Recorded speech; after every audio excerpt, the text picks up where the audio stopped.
जय जगन्नाथ। अति पड़ी जगन्नाथ दासंकर विरचित बा रचित से संस्कृत ओडिया जो अनुवाद करिसेंती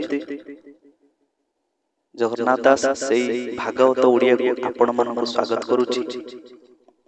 एही भागवत भितरे आज आम पहुंचे द्वितीय स्कंदर चतुर्थ अध्याय भितर से अध्याय मानक कौन वर्णना ना एठिरे परीक्षित महाराज सुखदेव गोस्वामी के विनीत अनुरोध करचंती कि आत्म संबंधी तत्व बा शरीर संबंधी तत्व ए सब विषय जानिया पई केमोडी भाव निजर उद्धार हो परिबो, कौन कले भवसागर मनुष्य उद्धार हो परिबो, प्रभु जो विभिन्न रूप नहीं आसुचंती से सब गुण सब वर्णना करिया पई परीक्षित महाराज सुखदेव गोस्वामी को अनुरोध करचंती। तांकर अनुरोध क्रम रे आज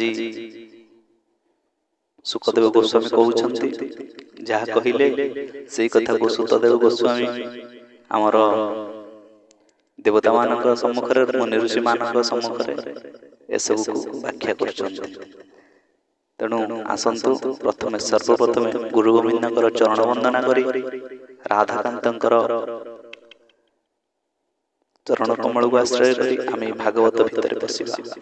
ओम नारायण नमस्कृत्य नरं चैव नरोत्तमं देवी सरस्वती व्यासं ततो जय मुदीरये मूकं करोति वाचालं पंगुं लंघयति गिरिं यत्कृपातमहं वन्दे परमानंद माधवं निगमकल्पतरोर्गलितं फलं कस्माद्भूतद्रव संयुक्तं पिबत भागवतं रसमालयं मुहुरहो रसिका भुवि भावुकाः।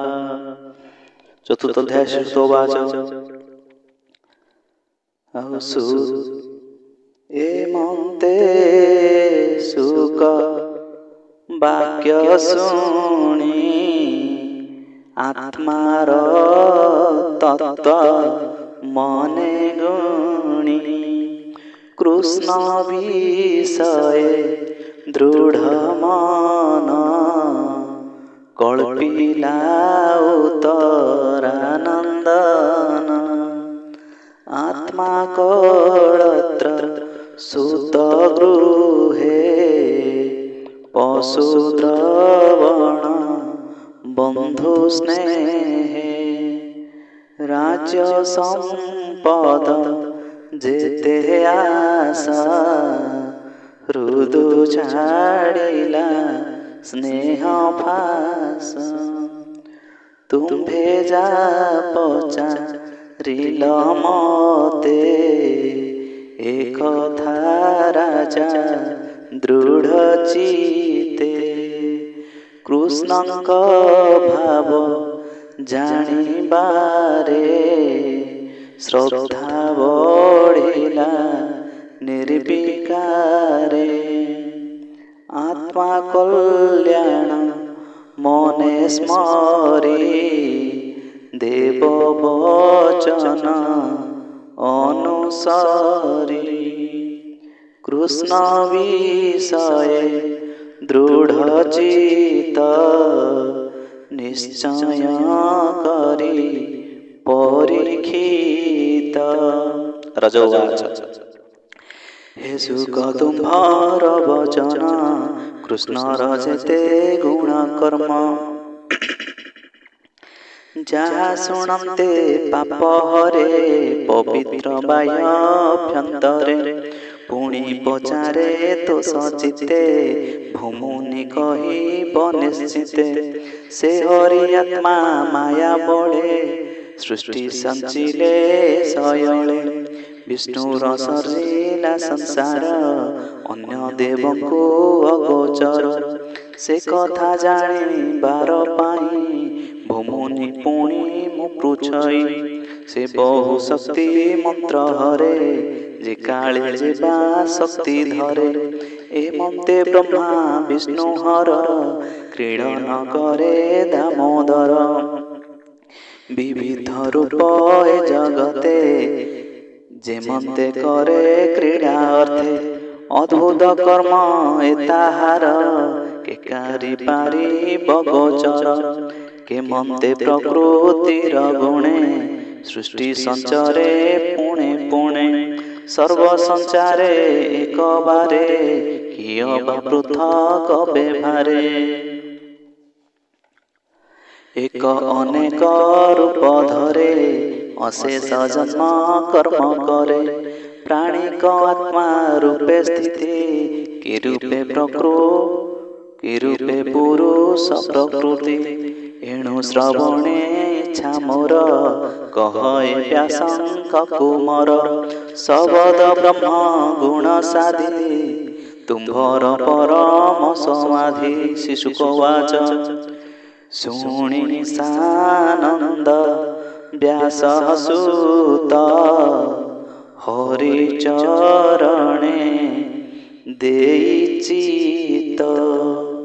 ଆନନ୍ଦେ ଚିନ୍ତି ନାରାୟଣ କହନ୍ତି ପରୀକ୍ଷିତ ଶୁଣ। ଶିଶୁକ ଉବାଚ ନମସ୍ତେ ପରମ ପୁରୁଷ ଅଶେଷ ଘଟେ ଯେ ପ୍ରକାଶ। ଲୀଳା ବିହାରେ ସୃଷ୍ଟି କରେ ପାଳିଣ ପୁଣି ତା ସଂଘାରେ। ଏଳେ ତିନି ଶକ୍ତି ଧରେ ଜନ୍ତୁର ଅନ୍ତରେ ବିହରେ। ନମସ୍ତେ ଜଗତ ଜୀବନ ସାଧୁଙ୍କ ବୁଝି ନ ଦହନ। ଅଖିଳ ଜନ୍ତୁ ରୂପ ତୋର ସମ୍ଭବା ସମ୍ଭବ ବ୍ୟବହାର। ପରମହଂସଙ୍କ ଆଶ୍ରମେ ଯେହ ବାସ୍ତିତ ପ୍ରାଣୀ ମାନେ। ନମ ସାତ୍ବିକ ଗୁଣବର ତୁ ଯୋଗୀ ଜନେ ଅଗୋଚର। ସମେ ପ୍ରକାଶୁ ସର୍ବପୁରେ ଜନ୍ତୁଙ୍କ ବାହ୍ୟ ଅଭ୍ୟନ୍ତରେ। ନମସ୍ତେ ପରମ କାରଣ ଯେ ନିତ୍ୟ ସୁଧା ବରଷଣ। ଜାନାମ ଶ୍ରବଣ କୀର୍ତ୍ତନ ଯା ରୂପ ଦେଖିଣ ନୟନ। ନମିଲେ ଯାହାର ଚରଣେ ସ୍ୱକର୍ମ ଫଳ ସମର୍ପଣେ। ଜନ୍ତୁଙ୍କ କଳଙ୍କ ନାଶଇ ଶ୍ରବଣ ମଙ୍ଗଳ ବୋଲାଇ। ପଣ୍ଡିତ ଜନେ ଯାର ପାଦେ ସେବା ସମ୍ପଦ ପ୍ରମାଦେ। ଆତ୍ମାର କଳୁଷ ନାଶନ୍ତି ଜନ୍ମ ମରଣ ନ ଡରନ୍ତି। ଆତ୍ମାର ଶ୍ରମ କରି ଶାନ୍ତି ଅନ୍ତେ ଲଭଇ ବ୍ରହ୍ମଗତି। ଯେ ପ୍ରାଣୀ ତପ ଦାନ କରେ ଯଶ ସମ୍ପାଦି ଏ ସଂସାରେ। ସୁବୁଦ୍ଧି ପଣେ ମନ୍ତ୍ର ଗାଇ ମଙ୍ଗଳ କର୍ମକୁ ସୁବୁଦ୍ଧି ପଣେ ମନ୍ତ୍ର ସାଧି ମଙ୍ଗଳ କର୍ମକୁ ଆରାଧି। ସୁବୁଦ୍ଧି ପଣେ ମନ୍ତ୍ର ସାଧି ମଙ୍ଗଳ କର୍ମକୁ ଆରାଧି। ଏଣୁ ଅର୍ଜିତ ଯେତେ ଫଳ ତତେ ନ ସମର୍ପି ନିଷ୍ଫଳ।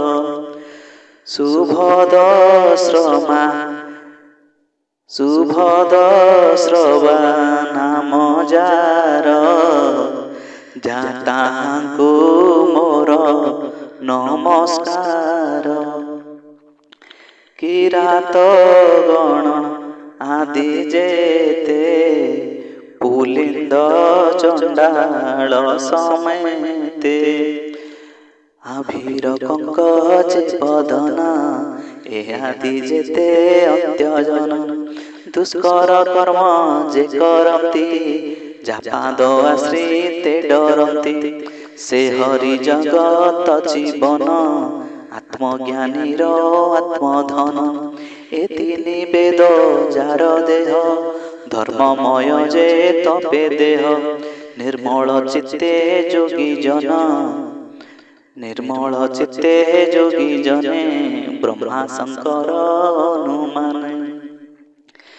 ନାନା ପ୍ରକାରେ ଧ୍ୟାନ ଚିନ୍ତି ଯା ରୂପ କେହି ନ ଦେଖନ୍ତି। ସେ ଲକ୍ଷ୍ମୀପତି ଯଜ୍ଞପତି ଯାଦବ ବଂଶପତି ଗତି। ଯାହାର ଅନ୍ତ ମଧ୍ୟ ସ୍ଥିତି ଯାଦବ ଗଣ ଯାହା ଚିନ୍ତି। ଯାର ଚରଣ ଧ୍ୟାନ ବଳେ ନିଶ୍ଚଳ ସୁନିଷ୍ଠୁର ଜଳେ। ବୁଦ୍ଧି କି ପ୍ରକ୍ଷାଳନ କରି ଯାହା ଚିନ୍ତନ୍ତି ବ୍ରହ୍ମଚାରୀ। सत्य वचने मुनि जुथे सेवंती जार पाद गते जार आज्ञा परिमाणे भारती आसी तत्क्षणे जार आज्ञा परमाणे भारती आसी तत्क्षणे प्रकाशी कल्प आदि काले ब्रह्मार हृदय कमले सृष्टि विषय लीन हेला मुखे गायत्री उच्चारिला पृथ्वी आदि पंचभूते जंतु भियाई ए जगते जंतुक हृदय कमले जार शयन सुख बळे गण समूहे सुखे भुंजे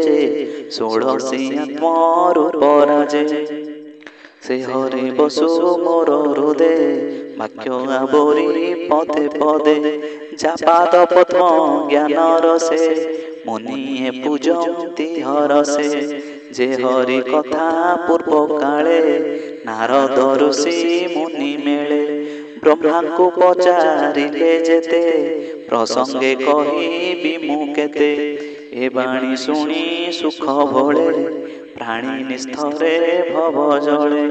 इति श्रीमद्भागवते महापुराणे पारमहंस्यां संहितायां 82 द्वितीय स्कंदे सुख परीक्षित संवादे भक्ति योग प्राधान्य वर्णन नाम चतुर्थोऽध्याय। विमस्याप्यणं गमनेरपि मतिभ्रमं यदि शुद्धं असुद्धं वा मम दोषः